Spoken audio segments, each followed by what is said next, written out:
Video like करके आगे share ज़रूर कर देना। कैब नबी ने जब ये सुना, सरकार फरमाते हैं तुम कुरान पढ़ रहे थे तो तुम्हारे कुरान को सुनने के लिए रहमत के फरिश्ते नाजिल हो रहे थे। उसको देख करके घोड़ा बिदक रहा था और हिनहिना रहा था। अगर तुम कुरान की तिलावत न रोकते, मौकूफ न करते, तो फिर क्या होता? तुम उन फरिश्तों को देख लेते, उनकी ज़ियारत कर लेते, वो जो रहमत के फरिश्ते नाजिल हो रहे थे। ये कुरान है। हमारा मिशन ये है सुन्नी दावत इस्लामी का, बल्कि सुन्नी दावत इस्लामी सिर्फ सफ़ेद अमामे वाले चंद अराकीन की तंजीम नहीं है, ये हर आशिक रसूल की तंजीम है। तो ये अपनी जो सुन्नी दावत इस्लामी, इसका मिशन ये है हर बच्चा कुरान पढ़े। इसलिए कुरान की खिदमत के लिए पूरे शहर में 60 से ज़्यादा मदरसे हो गए, 2 दारुल लड़कों के हो गए, 2 दारुल लड़कियों के हो गए, और ये सिलसिला जारी है। इंशाअल्लाह तबारक व तआला ये सिलसिला मज़ीद जारी रहेगा। मेरी गुजारिश है आप सुन्नी दावत इस्लामी के मदारिस का ताउन करें, मदद करें, ताकि ये सिलसिला चलता रहे। ये पहला मुसाबिक़े कुरान था। अल्लाह से दुआ करें हर साल ये होता रहे। और मुझे खुशी है कि कुरान सुनने के लिए आप इतनी देर तक के बैठे। अल्लाह आप सबको इसकी जज़ा अता करे, बेहतर सिला अता करे। देखो कुरान की बड़ी बरकत है। मेरा ये पैगाम आज मैं आपको देना चाहता हूँ, कम से कम अपनी आदत बनाएं कि सोने से पहले 4-5 आयतें ही पढ़ लिया करें, एक रुकू ही पढ़ लिया करें, ज़रूर पढ़ें। आप देखें कुरान शरीफ में एक सूरत है, कुरान शरीफ में एक सूरत है, अगर सोने से पहले उस सूरत को आप पढ़ लें, रोज़ाना पढ़ने की आदत डालें, तो ये सूरत की तासीर ये है कि आप जो सोचोगे वो होगा, जो सोचोगे वो होगा। उस सूरत का नाम है सूरह मुज़म्मिल। 2 रुकू पर मुश्तमिल है ये सूरत, और 5 मिनट से भी कम का वक्त लगता है। 5-6 दिन अगर आप उसको रेगुलर पढ़ेंगे ना सूरह मुज़म्मिल को, तो आपको ये ज़बानी याद हो जाएगी और आप सूरह मुज़म्मिल पढ़ने के आदी बने। जादू से बचेंगे, सहर से बचेंगे, बलाओं से बचेंगे, ये है। फिर भुखमरी से बचना है, फाका कशी और गुर्बत से, यानी मालदार बनना है। सोते टाइम सूरह वाक़िया की तिलावत कर। सूरह वाक़िया मालदार बनाने वाली सूरत है। एक मर्तबा हज़रत सैयदना अब्दुल्ला इब्ने मसऊद रज़ी अल्लाह ताला अन्हु, आपके विसाल का वक्त करीब था। हज़रत सैयदना उस्मान गनी आपके घर गए और जाने के बाद कहने लगे, भाई अब्दुल्ला आपकी बड़ी दीनी खिदमत है, अब ऐसा लगता है कि तुम दुनिया में ज़्यादा दिन तक नहीं रहोगे और तुम्हारी बेटियां हैं, और आप मुझे वसीयत कर दे कि मैं आपकी बेटियों के लिए क्या खिदमत कर सकता हूँ।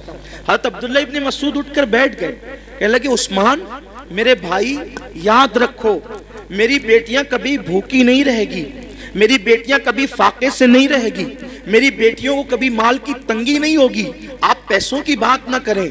हज़रत उस्मान गनी ने कहा, क्यों अब्दुल्ला, हम तो ये समझ रहे थे कि तुम्हारे पास माल नहीं है, इतने यकीन से जो बात कह रहे हो ऐसा लगता है कि शायद तुमने बेटियों के लिए बहुत माल इकट्ठा कर रखा है। अब्दुल्ला बिन मसूद कहते हैं, नहीं, बेटियों के लिए माल इकट्ठा नहीं किया है, मुझे अपने नबी के फरमान पे भरोसा है। अल्लाह के रसूल अलैहिस्सलाम ने फरमाया कि जो सोने से पहले सूरह वाक़िया की तिलावत कर लेगा उसके घर में कभी फाका कशी नहीं हो सकती। मैंने मेरी बेटियों को सूरह वाक़िया की तिलावत करने का आदी बना दिया है। जब तक वो सूरह वाक़िया पढ़ती रहेगी इंशाअल्लाह कभी उनको फाका कशी की नौबत नहीं आएगी।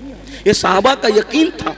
बहुत सारी बच्चियों को रिश्ते नहीं आते, सूरह यासीन पढ़े, असर के बाद पढ़े, उनको अच्छे रिश्ते आएंगे। कुरान में सब है लेकिन कुरान पढ़ना नहीं चाहते, तावीज़ लेना चाहते हैं, तावीज़ लेना चाहते हैं, वजीफे पढ़ना चाहते हैं। कुरान से बढ़कर कौन सा वजीफा है वो बताएं ना आप, कुरान से बढ़कर कौन सा वजीफा है। देखो हुजूर गरीब नवाज रज़ी अल्लाह ताला अन्हु जयपाल जोगी के सारे जादू का जवाब सिर्फ एक आयत से दिया है गरीब नवाज ने, उसको आयतुल कुर्सी कहते हैं। आयतुल कुर्सी से जयपाल जोगी हार गया, गरीब नवाज के मुकाबले में नहीं आ सका। वो सूरह फलक सूरह नास पढ़ के दम कीजिए, नजर बद खत्म होगी। बच्चे जो शाम के वक्त रात रात भर रोते हैं, फलक और नास पढ़कर दम करो, बच्चे रोना बंद कर देंगे, नहीं रोएंगे बच्चे। नजर लगती है, 3 मरतबा लिलाफ कुरैश पढ़ो, नजर फौरन खत्म होगी। अब आप कहेंगे हम तो करते हैं ना, लेकिन असर नहीं होता। यही बात खास है, ये बात खास है। एक मुझे बहुत खूबसूरत बात यहाँ याद आई।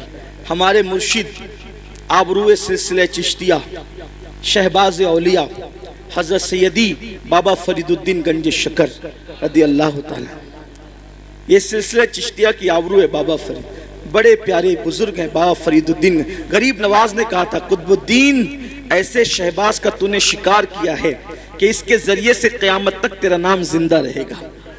बाबा फरीद के पास एक औरत आई और आकर कहती, सरकार मेरी बेटी की शादी है, पैसों का इंतजाम नहीं, सरकार इंतजाम कर दे।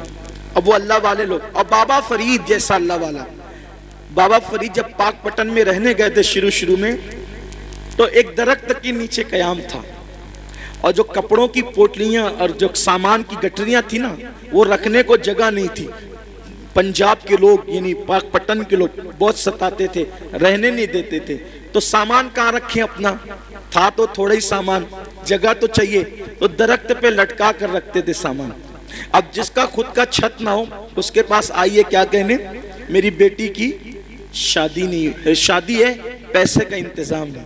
अब बाबा फरीद, ओ बाबा फरीद, फरीद मतलब फरीद, ये उनका नाम नहीं फरीद, उनका नाम है मसूद और उनका लक़ब है फरीद। फरीद का मतलब होता है यक्ता, यक्ता बेहमता, कोई हमसर नहीं, कोई सानी नहीं। उनके दौर में वो थे फरीदुद्दीन। वीडियो अगर अच्छा लगा हो तो लाइक करके आगे शेयर ज़रूर कर देना। अल्लाह हाफिज़।